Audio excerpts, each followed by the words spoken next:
दोस्तों नमस्ते। स्वागत है आप लोगों का हमारे यूट्यूब चैनल हिंदी स्टोरी में। आज हम लोग हमारे प्रसिद्ध लेखक, हिंदी के सर्वश्रेष्ठ जाने माने लेखक मुंशी प्रेमचंद जी द्वारा लिखा हुआ उपन्यासों में से सबसे प्रसिद्ध उपन्यासों में से एक गबन उपन्यास का अध्याय 44 कवर करेंगे। इसके पहले के सारे एपिसोड मेरे चैनल पर अपलोड है, यदि आप लोगों को देखना हो तो जाके देख सकते हैं। तो चलिए बिना लेट किए हुए शुरू करते हैं गबन उपन्यास का अध्याय 44। रामा मोटर पर चला तो उसे कुछ ना सूझता था, कुछ समझ में ना आता था कहाँ जा रहा है। जाने हुए रास्ते उनके लिए अजनबी हो गए थे।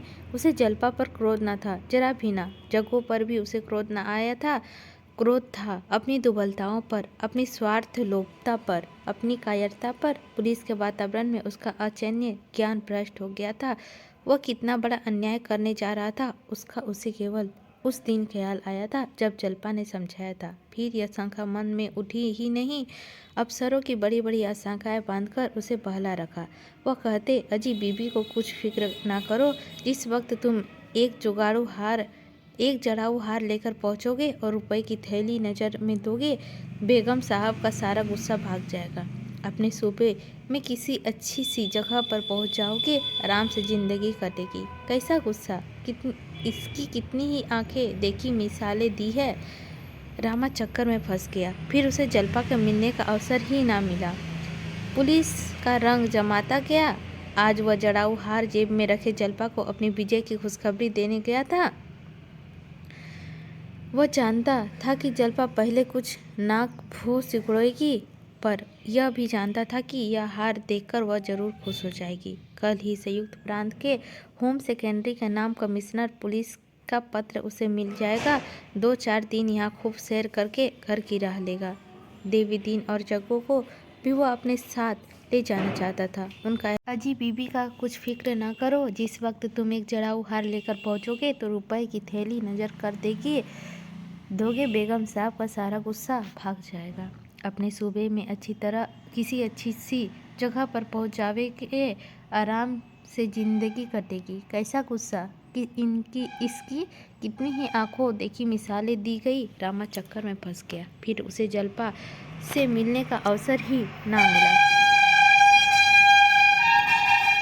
पुलिस का रंग जमता गया। आज वह जड़ाऊ हार जेब में रखे जलपा को अपनी विजय की खुशखबरी देने गया था। वह जानता था जलपा पहले कुछ ना वो सिकुड़ेगी, पर वह यह भी जानता था कि हार देखकर वह जरूर खुश हो जाएगी। कल ही संयुक्त प्रांत के होम सेक्रेटरी के नाम कमिश्नर पुलिस को पत्र उसे मिल जाएगा। 2-4 दिन यहाँ खूब सैर करके घर की राह लेगा। देवीदीन और जग्गू को भी वह अपने साथ ले जाना चाहता था। उसका एहसान वह कैसे भूल सकता था। यही मंसूबे मन में बांधकर वह जलपा के पास गया था, जैसे कोई भक्त फल और नैवेद्य लेकर देवता की उपासना करने जाए। पर देवता ने वरदान देने के बदले उसके थाल को ठुकरा दिया। उसके निवर्त उसकी ओर ताकने की साहस ना कर सकता था। उसने सोचा, इसी वक्त जज के पास चलूं और सारी कथा कर सुनाऊं। पुलिस मेरी दुश्मन ही हो जाए, मुझे जेल का सड़ा डाले, कोई परवाह नहीं, सारी कलाई खोल दूंगा। क्या जज अपना फैसला नहीं बदल सकता? अभी तो सारी मुजरिम हवालत में है। पुलिस वाले खूब दांत पीसेंगे, खूब नाचे या देंगे। शायद मुझे कच्चा ही खा जाए। इसी दुर्बलता ने मेरी मुंह में कालिख लगा दी। जलपा की वह क्रोधमय मूर्ति उसकी आंखों के सामने फिर गई। ओह, कितने गुस्से में थी। मैं जानता तो वह इतना बिगड़ेगी तो चाहे दुनिया इधर से उधर हो जाती, अपना बयान बदल देता। बड़ा चकमा दिया इन पुलिस वालों ने। अगर कहीं जज ने कुछ नहीं सुना तो मुजरिमों की बरी ना किया तो जलपा मेरा मुंह ना देखेगी। मैं उसके पास कौन मुंह लेकर जाऊंगा? फिर जिंदा रहकर भी क्या करूंगा? किसके लिए? उसने मोटर रोकी और इधर उधर देखने लगा। कुछ समझ न आया कहाँ आ गया। सहसा एक चौकीदार नजर आया। उसने उस जज के साहब के बंगले का पता पूछा। चौकीदार हंसकर बोला, हुजूर तो आप बहुत दूर निकल आए, यहाँ तो 6-7 मील से कम ना होगा। वह उधर चौरंगी की ओर देखता रहते थे। रामा चौरंगी का रास्ता पूछकर फिर चला। 9 बज गए थे। उसने सोचा, जज साहब से मुलाकात ना हुई तो सारा खेल बिगड़ जाएगा। बिना मिले हटूंगा ही नहीं। अगर उन्होंने सुन लिया तो ठीक ही है, नहीं कल हाईकोर्ट में जजों से कहूँगा, कोई तो सुनेगा। सारा वितरण समाचार पत्रों में छपवा दूंगा, तब तो उनकी आंखें खुलेगी। मोटर 30 मील की चाल में चल रही थी। 10 मिनट की चौरंगी आ पहुंची। यहाँ अभी तक वही चहल पहल थी, मगर रामा उसी चनाटिक में मोटर लिए जाता था। सहसा एक पुलिसमैन ने लाल बत्ती दिखाई, वह रुक गया और बाहर सिर निकाल कर देखा तो वही दरोगा जी। दरोगा जी ने पूछा कि अभी तक बंगले में नहीं गए? इतनी तेज मोटर ना चलाया कीजिए, कोई वारदात हो जाएगी। कहिए बेगम साहब से मुलाकात हुई? मैंने तो समझा था वह भी आपके साथ होगी। खुश तो खूब हुई होगी। रामा को ऐसा क्रोध आया कि मुझे मुड़वा लूं, पर बात बनाकर बोला, जी हाँ, बहुत खुश हुई। मैंने कहा था ना, औरत की नाराज़गी की दवा है, वही दवा है। आप कांपे जाते थे, मेरी हिमाकत थी। चलिए मैं भी आपके साथ चलता हूँ। एक बाजी ताश उड़े और जरा सरूर जमीर डिप्टी साहब और इंस्पेक्टर साहब आवेंगे। जोहरा को बुलवा लेंगे, 2 घड़ी की बाहर रहेगी। अब आप मिसेस रामानाथ के बंगले पर ही क्यों नहीं बुला लेते? वहाँ उस खट्टी के घर पड़ी हुई है।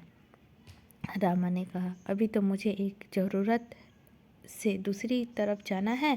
आप मोटर ले जाएं, मैं पाँव चला जाऊंगा। दरोगा ने मोटर के अंदर जाकर कहा, नहीं साहब, मुझे कोई जल्दी नहीं है। आप जहाँ चलना चाहें चलिए, मैं जरा भी मुखिल ना हूँगा। रामा ने कुछ चिढ़ कर कहा, मैं अभी बंगले में नहीं जा रहा हूँ। दरोगा ने मुस्कुराकर कहा, मैं समझ रहा हूँ, लेकिन मैं जरा भी मुलिम ना होऊंगा। वही बेगम साहब। रामा ने बात काट कर कहा, जी नहीं, वहाँ मुझे नहीं जाना है। दरोगा, तो क्या कोई दूसरा शिकार है? बंगले पर भी आज कुछ कम बाहर ना रहेगी, वहीं आपके दिल बहलाव के कुछ सामान हाजिर हो जाएगा। रामा ने एक बारगी आंखें लाल करके कहा, क्या आप मुझे सोहदा समझते हैं? मैं इतना जलील नहीं हूँ। दरोगा ने कुछ लज्जित होकर कहा, अच्छा साहब, गुनाह हुआ, माफ़ कीजिए। अब कभी ऐसी गुस्ताखी ना होगी, लेकिन अभी आप अपने के खातिर से बाहर ना समझिए। मैं आपको किसी ऐसी जगह ना जाने दूंगा जहां मुझे पूरा इंतजाम ना होगा। आपको खबर नहीं आपके कितने दुश्मन हैं। मैं आप ही के फ़ायदे का ख्याल कर रहा हूँ। रामा ने होठ चबाकर कहा, बेहतर हो कि आप मेरे फ़ायदे में इतना ख्याल ना करें। आप लोगों ने मुझे मरिया मेट कर दिया और अब भी मेरा गला नहीं छोड़ते। मुझे आप अपने हाल पर मरने दीजिए। मैं इस गुलामी से तंग आ गया हूँ। मैं माँ के पीछे पीछे चलने वाला बच्चा नहीं बनना चाहता। आप अपनी मोटर चाहते हैं, शौक से ले जाइए। मोटर की सवारी और बंगले में रहने के लिए 15 आदमियों को कुर्बान करना पड़ा है। कोई जगह पा जाऊँ तो शायद 1500 आदमियों को कुर्बान करना पड़े। मेरी छाती इतनी मजबूत नहीं है। आप अपनी मोटर ले जाइए। यह कहता हुआ वह मोटर से उतर पड़ा और जल्दी से आगे बढ़ गया। दरोगा ने कई बार पुकारा, जरा सुनिए, बात तो सुनिए, लेकिन उसने पीछे फिरकर देखा तक नहीं। जरा और आगे चलकर वह एक मोड़ में घूम गया। इसी सड़क पर जज का बंगला था। सड़क पर कोई आदमी ना मिला। रामा किसी इस पटरी पर और उस पटरी पर जाकर बंगलों के नंबर पढ़ता चला जाता था। सहसा एक नंबर देखकर वह रुक गया। 1 मिनट तक खड़ा देखता रहा कि कोई निकले कि पूछूं, साहब है या नहीं। अंदर जाने की उसकी हिम्मत न पड़ती थी। ख्याल आया, जज ने पूछा, तुमने क्यों झूठी गवाही दी? तब क्या जवाब दूंगा? यह कहना कि पुलिस ने मुझे ज़बरदस्ती गवाही दिलवाई, प्रलोभन किया, मारने की धमकी दी, लज्जास्पद बात है। अगर वह पूछे कि तुमने केवल 2-3 साल की सज़ा से बचने के लिए इतना बड़ा कलंक सिर पर ले लिया, इतने आदमियों की जान लेने की उतारू हो गए, उस वक्त तुम्हारी बुद्धि कहाँ गई थी? और उसका मेरे पास क्या जवाब है? खामखा लज्जित होना पड़ेगा, बेवकूफ़ बनाया जाऊंगा। घर लौट पड़ा। इस लज्जा के सामना करने में उसमें हिम्मत ना थी। लज्जा ने सदैव वीरों को परास्त किया है। जो कल से भी नहीं डरते, वे भी लज्जा के सामने खड़े होने की हिम्मत नहीं करते। आग से झुक जाना, तलवार के सामने खड़े हो जाना, उसकी उपेक्षा कहीं सहज है। लाज की रक्षा ही के लिए बड़े बड़े राज मिट गए, रक्त की नदियाँ बह गई, प्राणों की होली खेल डाली गई। उसी लाज ने आज रामा के पग भी पीछे हटा दिए। शायद जेल की सज़ा से वह इतना भयभीत ना होता। इसी के साथ हमारा 44 अध्याय भी समाप्त होता है। अब हम लोग अगले एपिसोड में 45 कवर करेंगे। मिलते हैं दोस्तों अगले एपिसोड लेकर। अध्याय 45 लेते हैं आप लोगों से विदा।